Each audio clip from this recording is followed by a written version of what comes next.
Hey folks, George here again. Today, in this Introduction to Philosophy series, we're going to ask two interesting questions.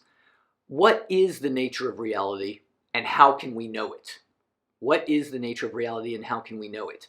I'm going to try to make the question a bit more concrete and really focus on this concrete kind of question about tables. Now, some philosophers are going to say, as the philosophers that we're going to talk about today, Plato, the first philosopher we're going to talk about today, is going to suggest that there's higher reality even of tables, right? But I think if we could talk about tables, then we will really see a little bit more solid foundation or a solid understanding, concrete understanding, with a concrete example of how different philosophers approach the questions around what is the nature of reality and how can we know it. Really quick, let me give a quick disclaimer or a quick introduction to this discussion. Some folks might ask, why are we talking about tables at all? What is the reality of table? How do I know that the table is real? What is the reality of the table that's in front of me? Some folks, at first glance are going to suggest, wait a second, this sounds like a ridiculous question. Why are you even asking this question? My response to that reminds me of my high school algebra course. If you remember in high school algebra, at least at my school, we tried to calculate things like if a train leaves Chicago going south at 200 miles an hour at 2 o'clock, and another train leaves St. Louis going north at 300 miles an hour at 3 o'clock, where shall the trains meet? And I'll be honest with you, I still don't know how to answer that question. I'm not so hot at maths all the time. I feel like maybe if I sat down with a pen and paper, I could probably really figure it out today. But I remember back in high school, I didn't understand this question. I couldn't wrap my head around it. And I remember asking, what is the point of all this? Why do we have to learn this stuff? Or even in trigonometry class, or even pre-calculus and calculus class. What is the point of all this? And I'll be honest with you. I do not spend much of my time thinking about the reality of tables, or the reality, how do I know the reality of tables? I don't bother myself too much in my everyday life with that question. So then why am I asking this question here? It seems to me that just like in algebra class when I was in high school, my teacher answered me and said, you know what, George, the reason we're teaching you how to think about these questions is because it teaches you how to think in a systematic and analytical way. And I think it's very similar when we talk about tables. And that's why I like ending this series with talking about tables, because the reality of tables isn't that important to me, I'll be honest with you. However, there are other things that are important to me. What about questions regarding the reality of God? Or the reality of justice, and how do we know justice? Or the reality of laws, or the reality of other social morals? Now, those are questions that are very important to me, and that I do spend a lot of time thinking about. But what I hope to do here is, by sharing with you how we might think about tables, something that we think is so obvious and so intuitive. By thinking about something so obvious and what we take to be intuitive, and really diving deep into it, we will, I hope, discover how complicated even the most obvious questions really are. And that helps me think about questions that I really do care about, like the reality of justice, the reality of moral truths, the reality of love, right? And how I think about these complicated questions. Well, thinking about tables and talking about tables prepares me to think about how complicated those other questions are. And, for some religious folks out there too, the reality of God. So we'll step back from those very heavy questions and just try to start a little bit easier and cooler with questions about tables. And we'll see that how difficult it is to talk about tables. We'll see how difficult it is to talk about those much more important things also. Yeah. So that's why I want to just talk about tables right now. In future discussions and future series, I will talk about things like God. And I do hope to talk about things like justice and morality and all those things that I do consider a lot more important. But for now, let's just keep it cool, keep it easy with tables.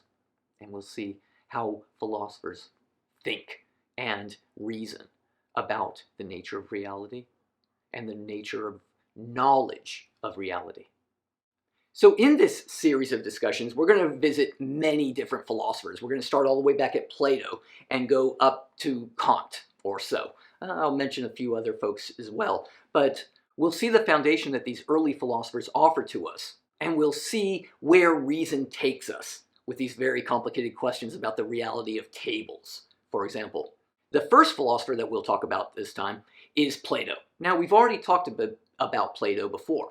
Just to bring you up to date a little bit, a couple of key things with Plato's philosophy is that Plato is a dualist philosopher. A dualist philosopher. What does dualism mean? Well, let's remind ourselves that dualism is the position that there are two kinds of substances in the world. Typically, material substance, which is the stuff that's made of this body and this blazer and my hair and those books back there and other things like that. Those are all made of material substance or physical substance. The air that I breathe also. But there's also another substance, some sort of spiritual substance or something like that, which is non-material. So that's going to be the foundation of Plato's philosophy, or one of the foundations, this dualist base that Plato comes from. Another position that Plato comes from is a rationalist position. What's rationalism again? Of course, we're going to contrast it with empiricism. And Plato's going to take the position that rationalism and reason is going to teach us about the truth of such things, about tables, about goodness, about truth, and everything else too, right? So with that understanding, that dualist foundation that Plato has, and also that rationalist foundation that Plato comes from, his manner of thinking about these things and learning about these things, will flesh out what his dualist rationalism will entail regarding the nature of reality, the nature of knowledge, and, yes, the nature of tables too, right? One thing that is really nice about John Chafee's text is that he gives us this nice chart, right, that I want to talk about for a little bit. And he really divides up the two realms of reality, Plato's dualism. Plato suggests that there are two realms. This realm of becoming, which is this realm that we're all living in, that's made of physical stuff, that has physical things that we learn about through the senses. But there's also that other realm, the realm of being, and that is the higher realm of existence. And the nature of that realm, so Plato suggests, is forms. Forms are what exist in that other realm, that, you know, some people might think of a heavenly realm or something like that, although, yeah, it does seem a bit religious in nature, but we'll see how we might understand this in other ways. And of course, even in that higher realm, though, there are higher forms and lesser forms, right, that are all much, much more real than this existence that we all live in. So in that higher realm of the forms, there are high forms of things like goodness, the form of goodness, the form of beauty exists. It's a real thing. It's a form. We'll get into a little bit more about that in a second, right? But in that higher realm, there are forms of goodness, beauty, truth, wisdom.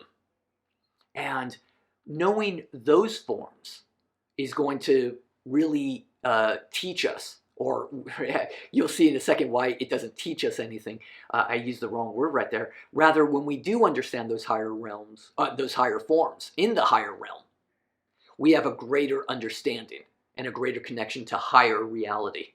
And of course, there are lower forms too in that high realm of being. And one of those lesser forms is form like the table, right? Or a form of blazers, or a form of books, right? These things that are related to this physical, or participates. So Plato will say, I'll talk about how those higher forms help the lower forms participate in a little bit. It's a little bit confusing right now, and I know I'm going really fast, but please be patient and go with me for a second. So there's that higher realm of being, which has forms, which is filled with forms. And of course, how are we going to know about those forms? How are we going to know about that higher realm of being? Through reason. Just use reason, and we will discover the true nature of reality, the true nature of goodness, the true nature of beauty, and the true nature of tables, among other things, by using reason. In the lower realm of existence, or the lower, lesser existence of his dualist philosophy, is this realm of becoming. And this is the realm that we all experience with our senses. It's the realm that's made of matter, right? It's the realm that is made of, sensible things. Things that we smell, things that we see, things we taste and touch are in this realm of becoming. That's this realm right here, of course, right? And how do we know about this realm? Well, through the senses, through our perceptions, not through reason. Not through reason. And that's one of the arguments that Plato is going to suggest is to support the notion that the higher realm of reality, that realm of being, is higher, because we use reason to attain knowledge of the higher realm, whereas in this lesser realm of becoming, we use our senses, our imperfect senses. And aren't our senses imperfect? Aren't they imperfect? Haven't you seen things before and made a mistake? Oh, I thought I saw you over there, but you weren't really over there, right? Oh, I thought I heard the phone ringing, but it wasn't really ringing, right? We've all made mistakes because of our senses. And that's going to be a further argument to suggest why that higher realm of the forms, that realm of being, is higher than this realm down here, because we can make mistakes about this realm, and we frequently do make mistakes about this realm, don't we? I know I do. I'm always or frequently making mistakes of what I see or don't see, what I smell or don't smell, what I hear or don't hear, right? And so that's going to be a further argument to suggest that that higher realm of being, of the forms, is a more real reality. And of course, the lowest form of existence, this is for those of you who are interested in art. The lowest form of existence is, of course, visual art and physical art. Why? Because that's even further from reality. At least the table that's sitting in front of me right now, right? At least this table is participates in a more direct manner to that form of table up in the higher realm. Whereas a drawing of a table is even lesser. Isn't it even lesser than even a physical table? A drawing of a table or a painting of a table. It's that much less of a real table. So you'll see why, for those of you who want to get into the philosophy of art, why Plato dislikes arts. Because they take us further away from the realm of being. They take us further away from reasoning and more towards the visual. Now, I've already used this word a couple of times, participate. How does this table participate in the table in the higher realm, right? And in this manner, Plato is very vague, right? What is the relationship between physical tables and forms of tables? Well, Plato gives this vague response that tables in this physical realm participate in the higher realm table, the higher realm, the form of table. What does participate mean in that way? Well, yeah, this is, again, a very vague notion that Plato isn't entirely clear about. And by the way, whenever there is a lack of clarity in your thoughts, doesn't that illustrate a problem with the philosophy? Well, certainly Aristotle, whom we will talk about soon, will recognize that as a terrible problem in Plato's philosophy and will reorganize this notion of forms and matter and everything else too. But before we get to Aristotle, yeah, I think that might not sit quite so well with us for a quick second, is this notion of participation and participating in the form of table, whatever that might mean. I'm not quite sure. To help solidify or help explain the idea just a little bit further, Plato does use other terms besides merely participate. He suggests that tables resemble the form of table, right? Or they share in the form of table. Does that help a little bit? Well, I'm not quite sure. Let's see a little bit about Plato's philosophy and how we could really flesh out these ideas in order to, really get a better notion of what any of this means. Let's really see, we have to see or touch, taste, I guess taste and also hear, this physical table in this physical realm and really analyze how it's a lesser table. Well, number one, I've already suggested, is because our perceptions are faulty. But it's not just our perceptions that are faulty, right? It's also the physical world is faulty. Let me give you a suggestion, especially using the example of tables. Aren't physical tables always imperfect? Aren't physical tables always imperfect? I've been in a lot of classrooms and I've never sat at a proper table that sits perfectly. It's always a little bit wobbly, right? Or it's broken on one end, or there's all sorts of gum stuck to the bottom of these tables, among other things that make these tables terribly imperfect. Maybe somebody has scratched some name or some graffiti into the top of a table such that when I write on the table on a piece of paper, it always leaves a little bump in the paper, right? And that's going to be part of the suggestion as to why physical tables are imperfect in this physical world. Furthermore, physical tables are temporary. Physical tables are temporary. Wouldn't the perfect table last forever? Well, Plato seems to think so. Doesn't that all suggest that this realm, or at least tables in this realm, and by extension this whole realm, is a lesser reality? Number one, it's always changing. It's imperfect. They break and are destroyed and dissolve. And all of that is going to contribute to the notion that tables in this physical realm and the rest of this physical realm are imperfect. Furthermore, we know about physical tables through these imperfect senses, all which contributes to the notion that this realm is imperfect and lesser reality. Well, let's talk about the higher realm of tables then, the form of tables. How do we know about the form of table? Plato is going to suggest through reason. Through reason. If we just reason about tables, we will understand what a table truly is. The most real, the most perfect table. Now, is any carpenter going to make a perfect table? I think that any carpenter you talk to is going to suggest, no, of course not. It's impossible to make a perfect table. But we do have an idea of a perfect table, don't we? How do we have the idea of perfect table? Using reason. And the idea of perfect table is permanent. The idea of a perfect table is unchanging. The idea of a perfect table is eternal.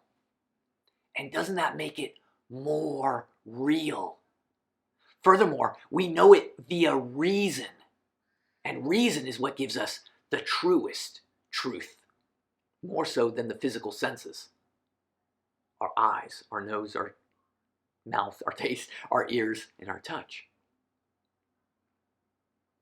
And that's all going to support Plato's suggestion that the higher form of table is a more real table. Well, let's work this out a little bit now. What exactly might be meant by the perfect form of table? I'm going to sit back and I'm going to reason. I'm going to invite you to reason with me about tables. What is a table? Well, number one, a table is a surface upon which we can put other things, isn't it? Yeah, that's the meaning of table as far as I can tell. It's a surface. It's an elevated surface too, isn't it? Because after all, if it's not elevated, then it's just on the ground. That's not really a table. Maybe we would call it a plate, maybe. But tables are elevated in one way or another. I'm just reasoning now about tables. Now, all physical tables, physical tables in this realm of becoming, this physical material realm, don't they sometimes hold things less sufficiently than other tables? I've been on tables where things slide off the table because the table is tilted in a certain way. Doesn't that make it a less perfect table? But we've got the idea of perfect table, don't we? We've got the idea of perfect table, and every carpenter who builds tables, isn't she working from that idea of a perfect table? They're all trying to participate or resemble or design that perfect table. Of course, they will never make a perfect table because we are all trapped in this realm, this physical material realm, for now. But in the next life, after this body dies and our soul, our eternal soul, moves on, we will engage with and be in communion with perfect forms of perfect tables. And we will understand perfect tables so much more. By the way, I mentioned the notion of soul and how our soul, according to Plato, is the engine of reason, is the form. And if we remember our discussion a while back about the true nature of the self, Plato is going to say the soul is the true nature of yourself. What does that mean? Well, that soul is the form of me. My soul is the true George, if we recall. It's the true form of me. And of course, just like all forms, my soul is eternal. Just like all forms, my soul is perfect. Just like all forms, my soul is best known through reason. What does that mean then about knowledge and reason? The soul uses or is reasonable or is rational all the way through. If this soul is eternal, and this soul is actually a part of that eternal realm of the forms, that eternal realm of true being, doesn't that mean that the soul already knows everything? The soul already knows what a true table is like. The soul already knows what true goodness, the form of goodness, is. The soul already knows what true beauty, the true form of beauty, really is, using reason. Well, why don't I know any of that now? Plato is going to say, I don't know any of that now because my soul is, being poisoned by this realm, is being corrupted by this realm, by this body, by these senses, these physical senses that distort the understanding that my soul has access to right now. After I die, after this body dies, the soul will ascend or become. Yeah, ascend probably is a weird word, isn't it? Because ascend means up. But in this eternal realm of the forms, it's not a spatial place, is it? Because space is part of this realm. Space is an aspect of physical objects, whereas there's no space in that eternal realm. I guess there's probably not any time either, is there? However, once this eternal soul does reunite with the eternal realm of the forms, all knowledge will be remembered. Remembered. Knowledge is remembered.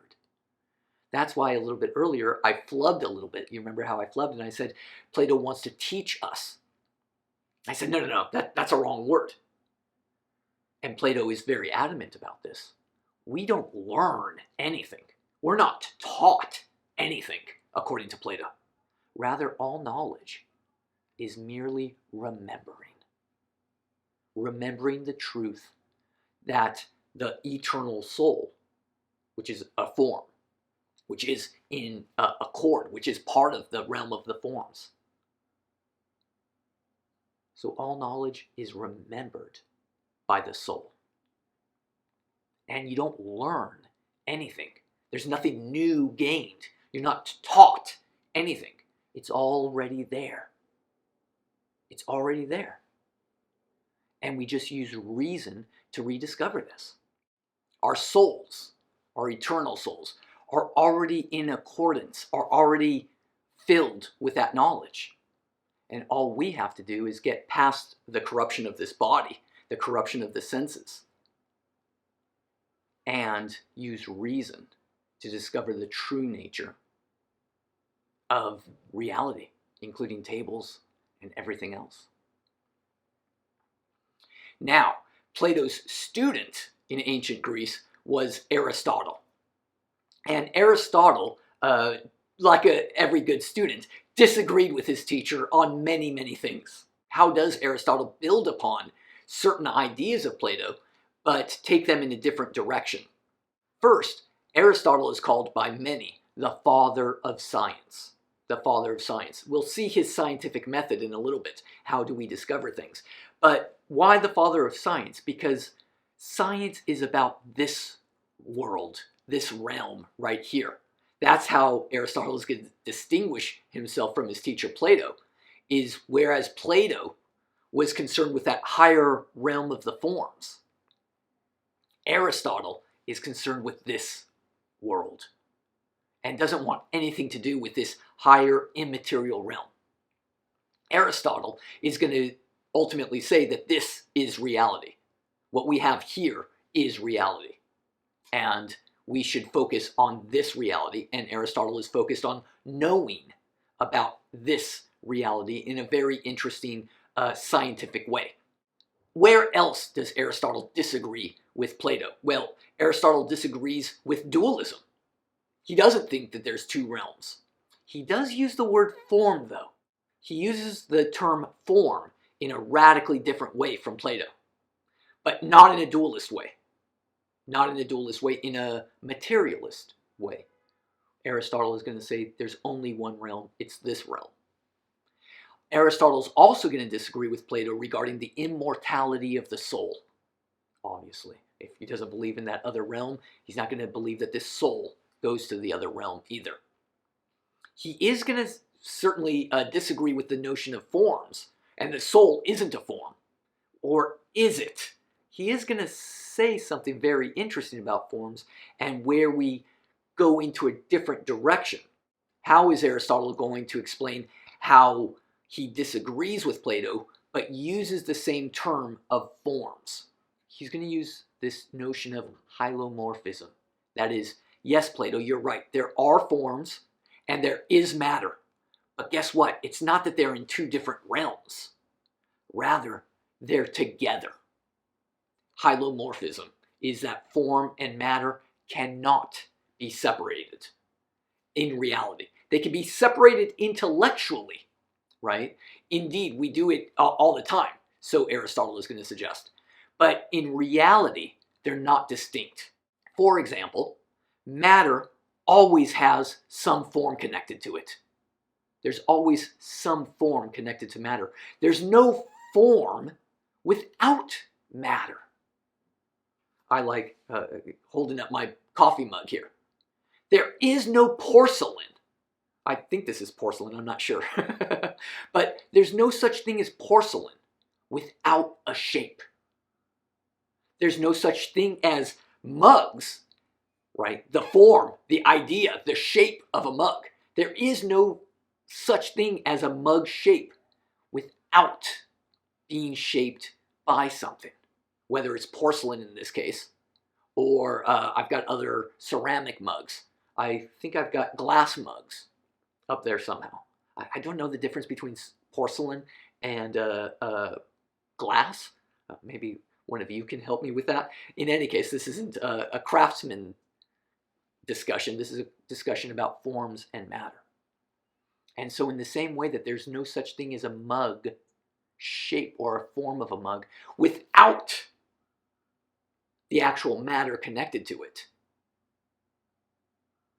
that's going to be how Aristotle distinguishes himself from Plato.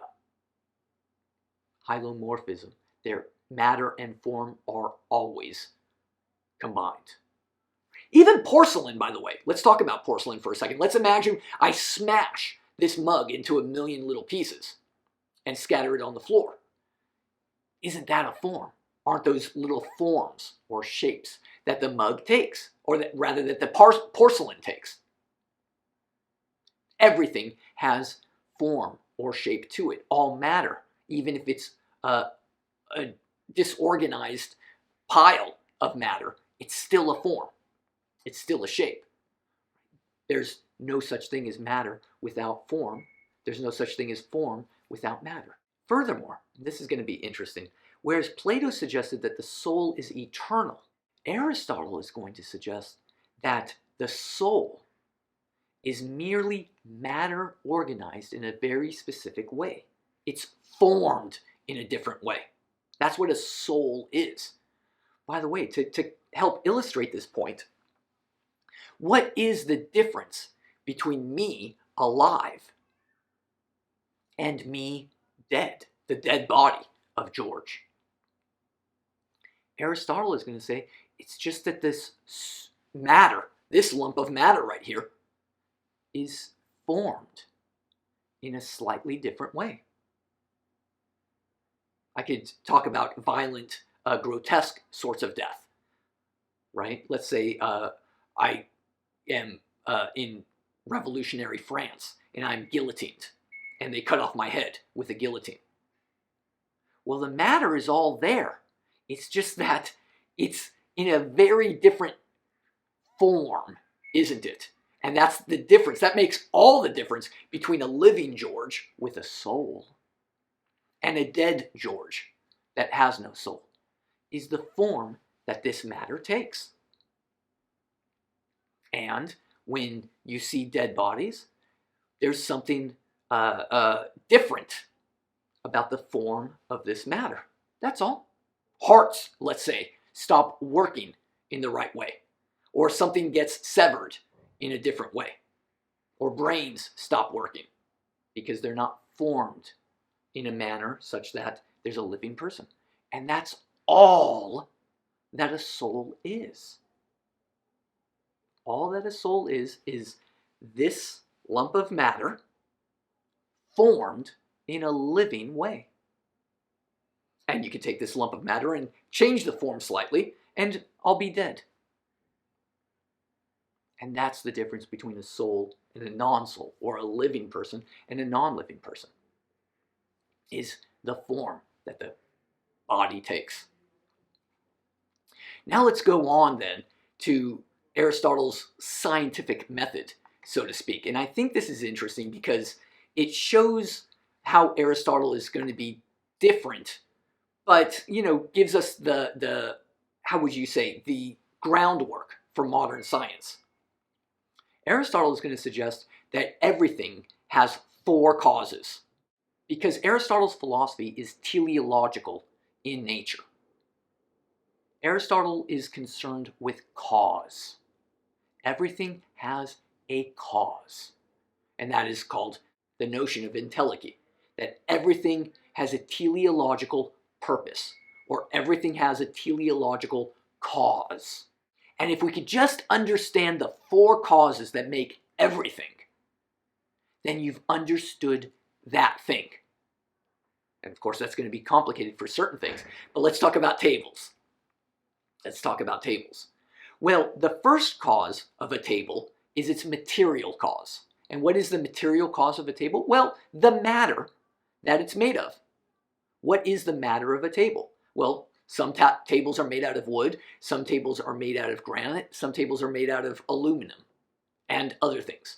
But when we understand what the table is made of, what matter the table is made of, then we understand the material cause of the table. The second cause of any and all things is the formal cause. And by formal cause, here's that word form again, right? What Aristotle is going to say is the formal cause is the shape or organization or the design or the structure of anything. So let's talk about tables. Well, this particular table has a flat surface, a rectangular surface, and 4 legs. So back to the material cause. It's a wooden table. Now the formal cause. It's designed in a certain way. It's designed with a rectangular top and 4 legs that extend down to elevate it. The third cause that Aristotle is going to give us is the efficient cause. The table has an efficient cause. And what is the efficient cause? The efficient cause is going to be the immediate triggering factor that brought the table into existence, that combined the matter and the structure or the design and put it all together.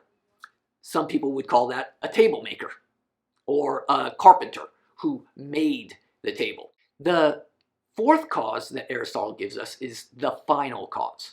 What is the final cause? And that is going to be the purpose. What is the purpose of the table here? Again, remember that Aristotle is very teleological. His philosophy is very teleologically based, such that everything has a purpose. And if you know the purpose of the table, you know its final cause. Well, what is the purpose of a table? It's typically to set stuff upon, to elevate things so that they don't sit on the floor, for example. And so if you understand those 4 causes, the matter, the material cause, wood, let's say. If you understand the formal cause, the design and shape and structure of the table. If you understand the efficient cause, the table maker, who is the person or the thing that put it all together. And you understand the final cause, or the purpose towards which the table serves. Well, to set things upon. Then you understand everything about the table, and that would be Aristotle's scientific method. If we understand the 4 causes of a table, you understand the table. Now, for things like table, I think it's fairly easy to understand, right? But once we get to complicated things, like let's say humanity, things get a little bit more complicated, don't they? Well, what is the matter of this human being right here? Well, what is this human being made of? Well, that gets a little bit complicated. I don't even know all the matter. I guess flesh, blood, bones, and other bile and liquids and fluids. Right? That's what is in this thing. What is the formal cause? And that's going to be really complicated, right? Because as I expressed, what's the difference between a living human and a dead human? Well, we have to know all of the structures and how hearts and brains and lungs and digestive systems are all structured. That's, of course, again, very complicated. What is the efficient cause? Well, one person might suggest, well, my parents made me, didn't they? That might be one efficient cause. Okay, fair enough. But doesn't that teach us something? That humans are made through sexual reproduction. Here's where it gets really tricky. What is the final cause of this human being? Aristotle is going to say the purpose of human being, of human existence. The purpose of humanity is to live a flourishing life, to live a good life. And that, we will see, is how Aristotle segues nicely. We won't talk about that, but that is how Aristotle is going to segue nicely into his moral or ethical philosophy, and even political philosophy. If the purpose of humanity is to live a flourishing, happy life, what does that entail? for all sorts of other moral concerns. Now, is Aristotle right about that? I wonder, but it gets a little bit more complicated as we see regarding other things. Tables are easy to talk about. Tables are easy to talk about. Human beings are a little bit hard to talk about. The stars are really hard to talk about. But isn't that what scientists today are doing when they talk about the stars in faraway galaxies? They're trying to see, what is it made of? How is it structured? How did it come to be? And where is it going? What is its purpose? What is it doing? Aren't scientists today still discussing these Aristotelian causes? Seems to me the answer is yes. We'll leave with one last point in Aristotle's philosophy, and that is, because everything's got a purpose and everything's got a cause, Aristotle has this ingenious argument to suggest, well, in order for everything to have a cause, doesn't that entail that there must be a first cause? Because there cannot be an infinite regress. If there's an infinite regress, that leads to a reductio ad absurdum. It's absurd. Because then there is no such thing as cause, unless there is a first cause. Because everything then is just in the middle, so to speak. Therefore, there must be a prime mover, a first cause for all of existence. Now, slow down your horses. Remember that Aristotle did not believe in an eternal soul. Aristotle did not believe in two realms in any sort of dualist philosophy. So Aristotle is not giving an argument for some god-like figure in this prime mover. However, later religious philosophers will use a similar argument to suggest that indeed, can't we use the same argument to prove God's existence? Now, when we talk about religious philosophy in the future, we will see that this is called the cosmological argument. There had to be a creator. Now, what's interesting about this, a religious philosopher will go instantly towards God, but what about an atheistic philosopher? What might be that prime mover? Well, in contemporary cosmology, they might say the Big Bang created everything. However, there must be that first cause, because otherwise there's no such thing as cause. There's no such thing as causation or purpose or end if there is no beginning. So Aristotle's logic goes. How do you feel about that? Takes a bit more to think about, doesn't it? Philosophers, of course, have been thinking about this, for 2,000 years, more than 2,000 years now. So that's a nice starting point where we see this disagreement between these teacher and student, Plato and Aristotle, regarding the nature of knowledge, regarding the nature of reality, and, as I've tried to explain it, the nature of tables. How do we know about tables, and what is a real table? Next time, we'll talk about Descartes and how Descartes builds upon a more, returns to Plato's rationalism. Bye-bye.